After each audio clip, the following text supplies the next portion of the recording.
बिस्मिल्लाहिर्रहमानिर्रहीम। अस्सलाम वालेकुम। अज़ीज़ तालिबात, आज हम मीर तकी मीर की गज़ल के बकिया अशार की तशरीह करेंगे आपकी टेक्स्ट बुक के सफ़ा नंबर 109 से। कल पाँव एक कासाए सर पे जो आ गया, कासाए सर, सर की खोपड़ी, सर की हड्डी, वो जो प्याला होता है, कासा प्याले को कहा जाता है। यकसर वो इस तरह शिकस्तों से चूर था, इस तरह उसकी हड्डी शिकस्तों से टूट फूट का शिकार हो चुकी थी। कहने लगा कि देख के चल रहा बेखबर, मैं भी कबो किसो का सरे पुरगुरूर था। कबो किसो ये वो अल्फाज हैं जो आज के दौर में मतरूक हो चुके हैं। आज के दौर में जो अल्फाज इनकी जगह मुस्तअमल हैं, कभी और किसी।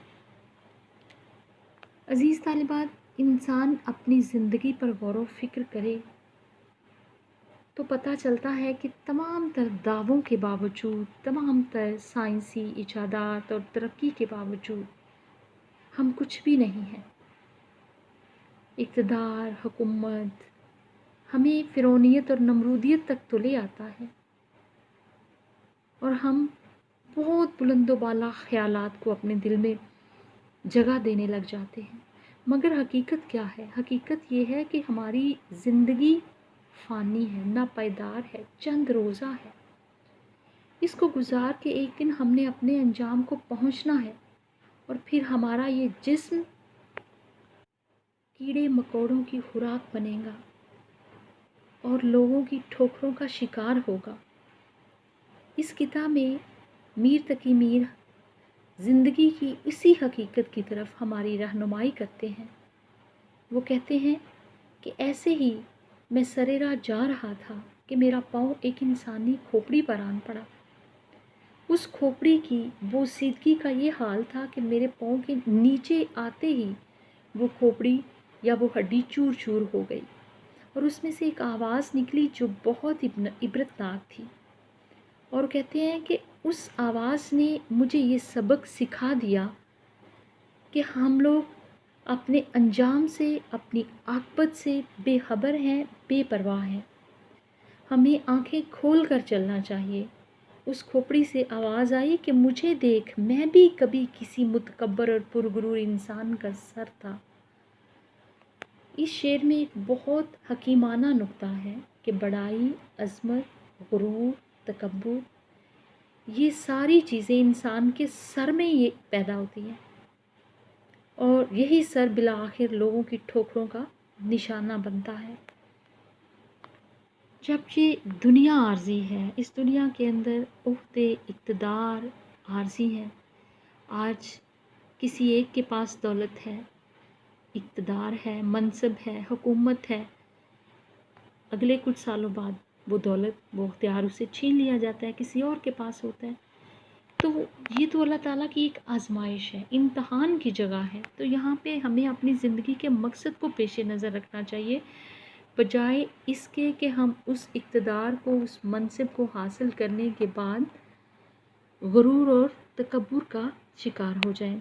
मीर तकी मीर ने अपने इसी मज़मून को एक और शेर के अंदर बयान किया है। जिस सर को गुरूर आज है यहाँ ताजवरी का, कल उस पर यही शोर है फिर नोहागरी का।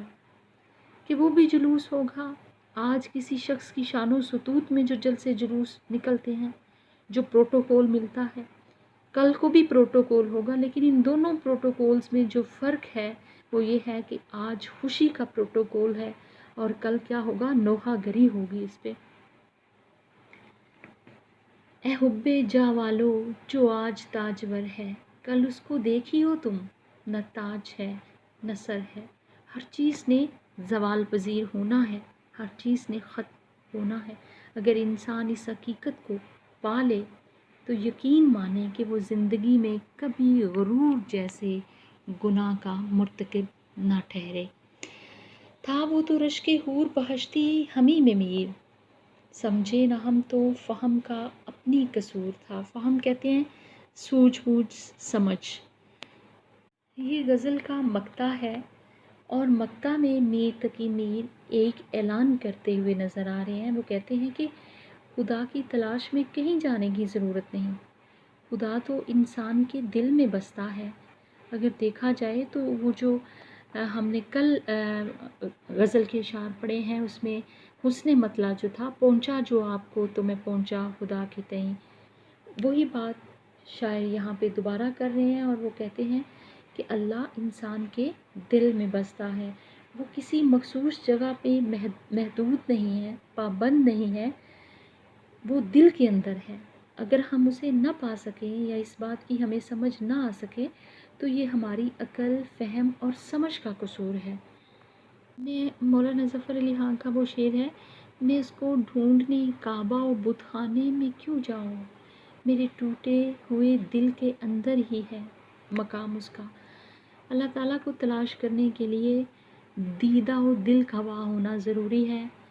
جب انسان غور و فکر کرے گا تو اس کو اس کائنات کے ہر ذرے میں اس کی شان جلوہ نما نظر آئے گی، اور وہ لامکاں ہونے کے باوجود بھی اس کو، وہ کہتے ہیں نا، خواجہ میر درد کہتے ہیں کہ تجھی کو جو یہاں جلوہ فرمان نہ دیکھا، برابر ہے دنیا کو دیکھا نہ دیکھا.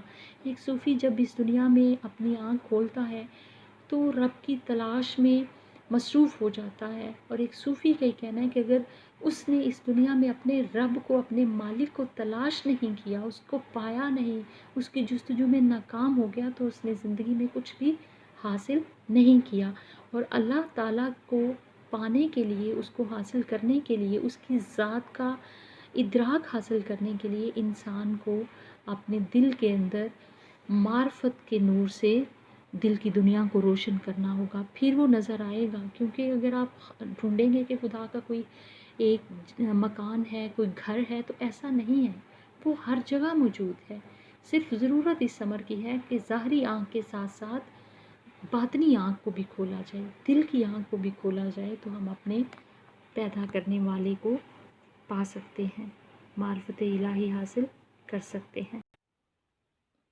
جب نام تیرا لیجے تب چشم بھر آوے، اس زندگی کرنے کو کہاں سے جگر آوے. عزیز طالبات، محبت زندگی کا خوبصورت ترین جذبہ ہے. جان ایلیا کہتے ہیں، ہے محبت حیات کی لذت، ورنہ کچھ لذت حیات نہیں.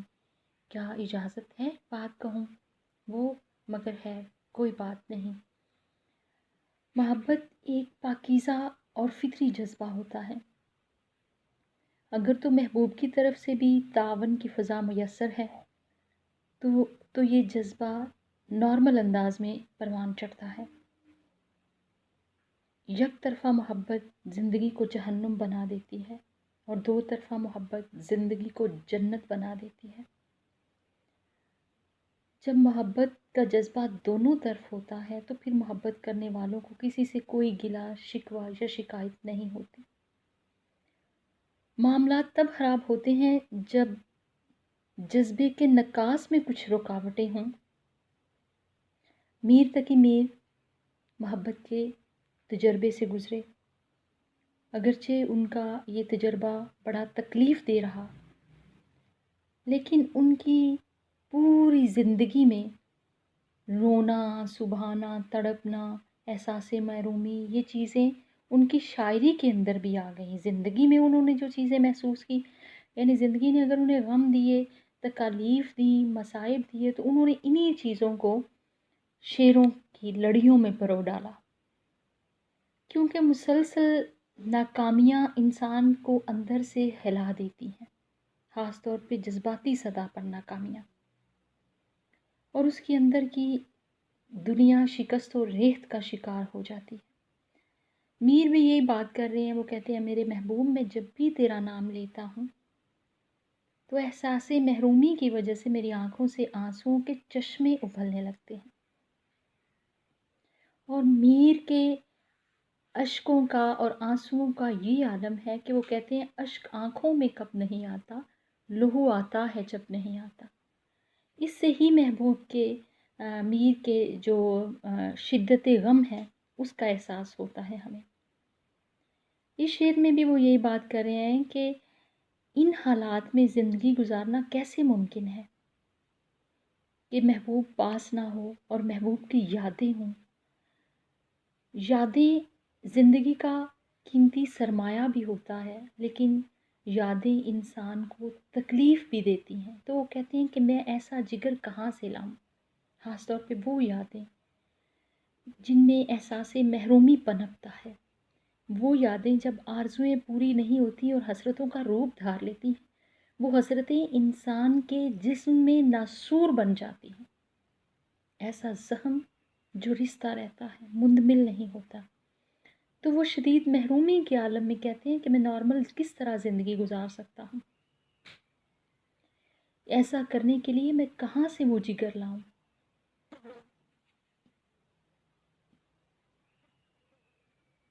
मीर तकी मीर के यहाँ हमें कसरत गिरिया के मज़ामीन इसी वजह से मिलते हैं कि उन्होंने अपनी ज़िंदगी में ज़्यादातर तकालीफ़ और मसाइब झेले। जहाँ तक महबूब का ताल्लुक़ है, तो महबूब जब पास होता है, नज़रों के सामने होता है, ज़िंदगी खूबसूरत लगती है। लेकिन जब महबूब से बिछड़ जाता है कोई, तो फिर क्या होता है? बिछड़ा कुछ इस अदा से कि रुत ही बदल गई, एक शख्स सारे शहर को वीरान कर गया।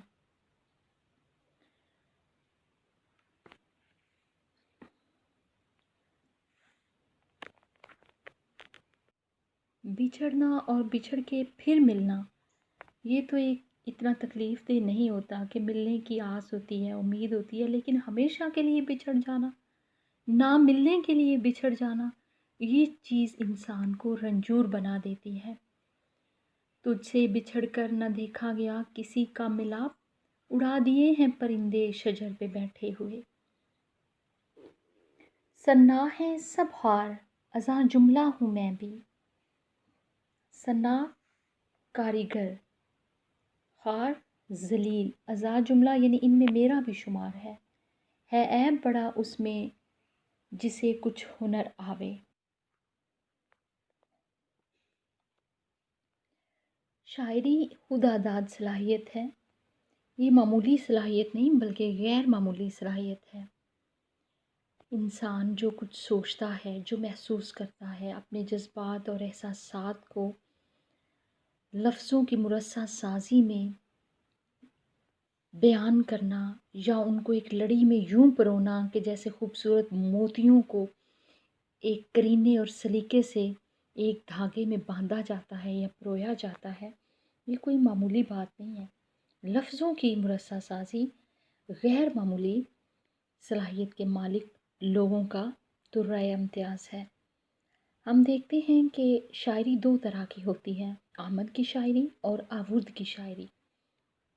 आमद की शायरी वो होती है जो अल्लाह ताला की तरफ से उसका नज़ूल होता है कि एक कैफ़ियत इंसान पे तारी होती है और उसके ख़यालात जो हैं वो लफ्ज़ों के शक्ल में ढलते चले जाते हैं। इसके अलावा जो आवुर्द की शायरी होती है उसमें किसी शायर की अपनी मेहनत शामिल होती है, उसका वसीम मुताला, बहूर का इल्म, ये सब।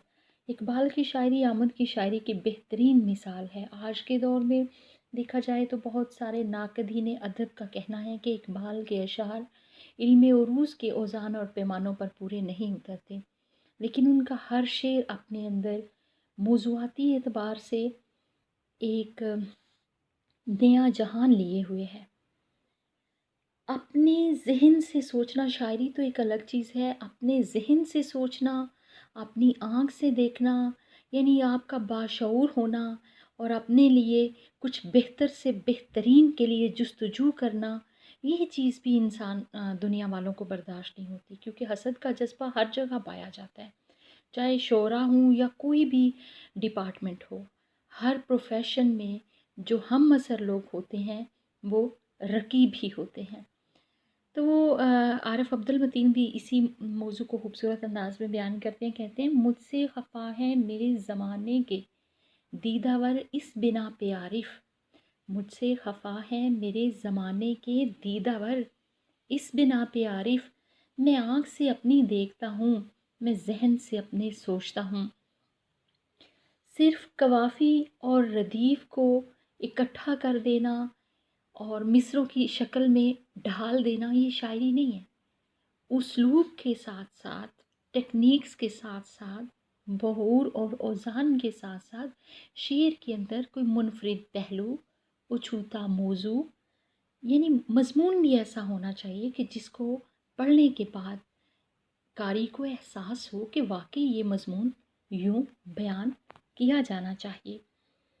सही मानों में जो शायर कहलाते हैं, अगर हम मीर तकी मीर के हवाले से बात करें तो इसमें कोई शक नहीं कि उनकी उस्तादी को उनके हम असरों के अलावा बाद में आने वाले शोरा ने भी माना। इस हवाले से हम पहले खसाइसे कलाम में डिस्कस कर चुके हैं। और शायर जो होता है या कोई भी फ़नकार है, वो अपने ज़माने के हालात का मुसव्वर होता है। वैसे तो हर इंसान अपने माहौल से, अपने हालात से मुतासर होता है, उससे पहलू तही नहीं कर सकता। शदीद हालात फ़नकार को या शायर को उन हालात की तस्वीर कशी पर मजबूर करते हैं।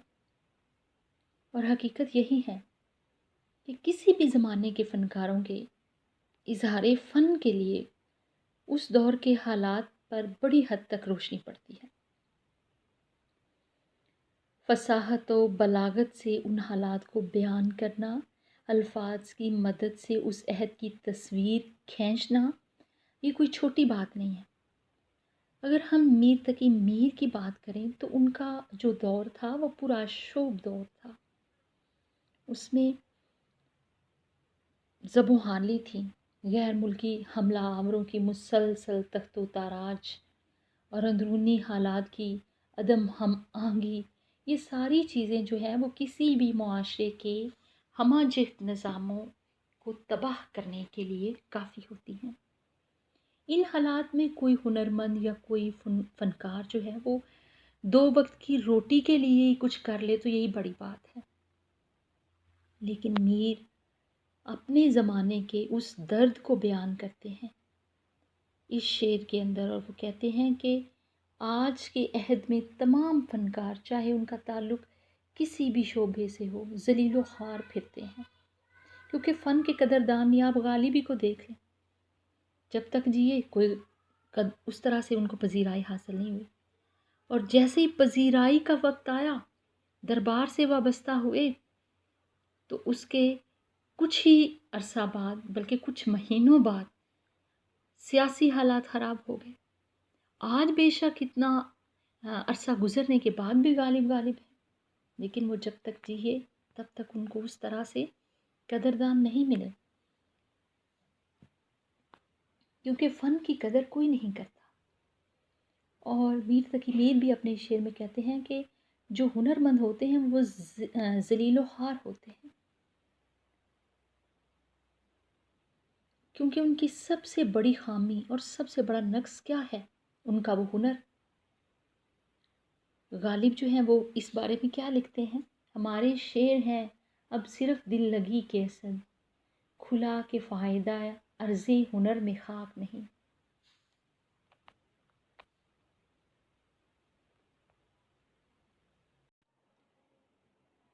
ए वो कि तू बैठा है सरे राह पे ज़िन्हार, ज़िन्हार का माना होता है हरगिज़ ना, कतन ना, कहियो जो कबो मीरे बलाकश इधर आवे, मीरे बलाकश सख्तियाँ झेलने वाला मीर। मतलब क्या है कि वो शख्स जो कि रास्ते पे बैठा है, अगर मुसीबत ज़दा मीर इधर आए तो उसे ये कहना, क्या कहना, मत दश्ते मोहब्बत में कदम रख के खिज़र को, दश्त सहरा, हर गाम हर कदम पर, इस राह में सफ़र से हज़र आवे, हज़र डर आवे, खौफ आवे।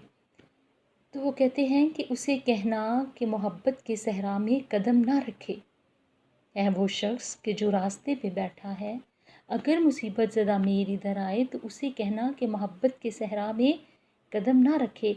इस राह पर कदम रखते ही खिज़र को भी हर कदम पे डर लगता है।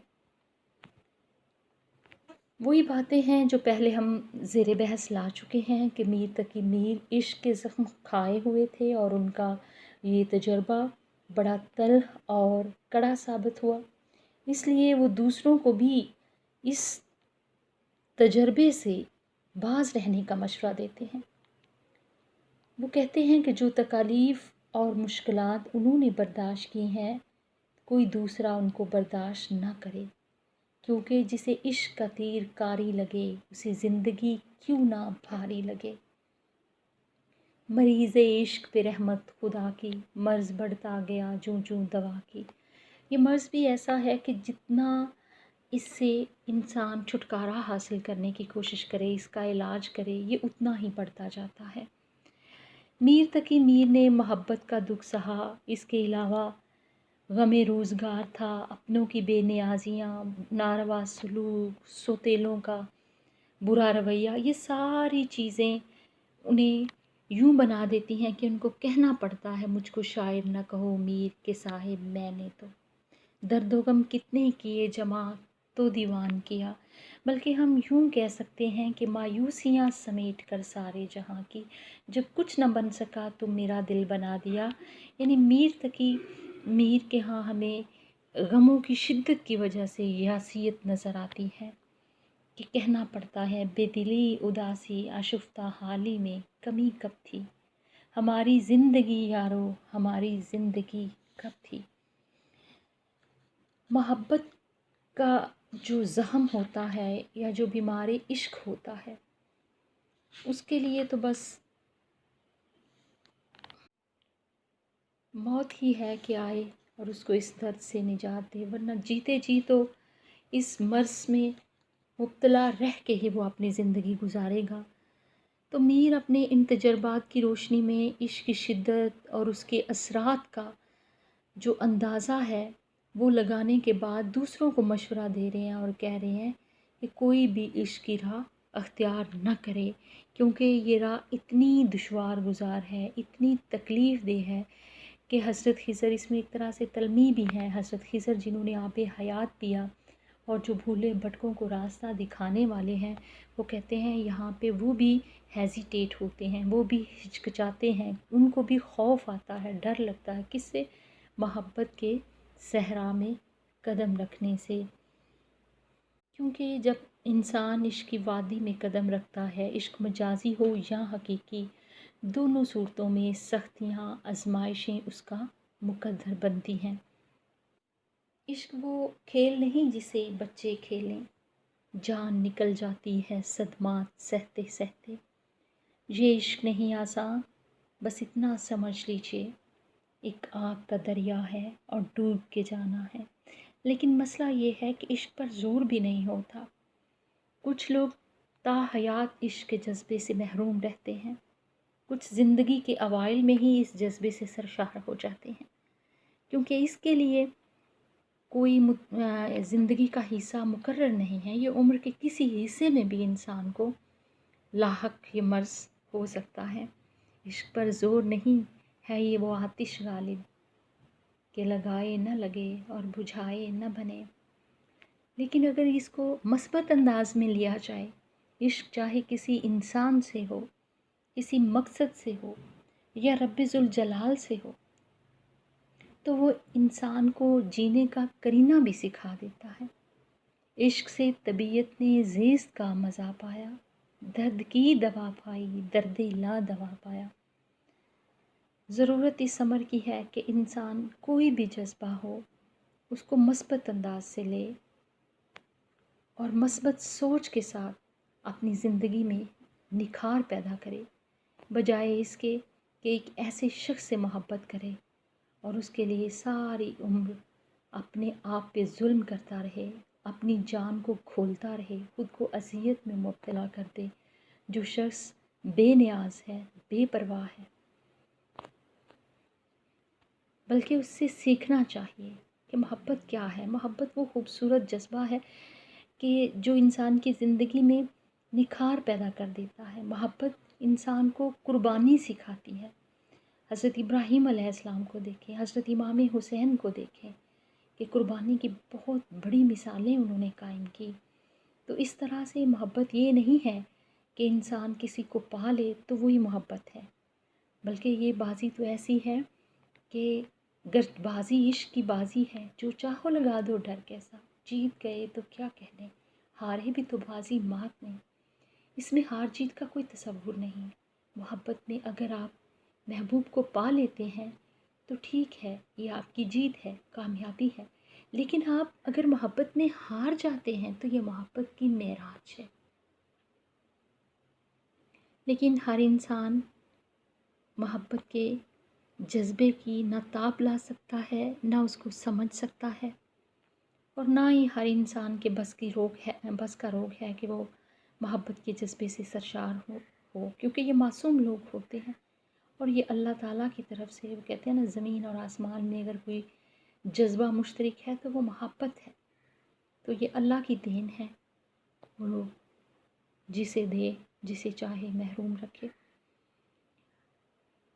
میر تقی میر کے جتنے اشعار اور غزلیات آپ کے سلیبس میں شامل تھے وہ آج ہم نے مکمل کر لیے۔ اس کے بعد انشاءاللہ ہم آگے کل غلام حمدانی موصفی کے بارے میں پڑھیں گے۔ اللہ حافظ۔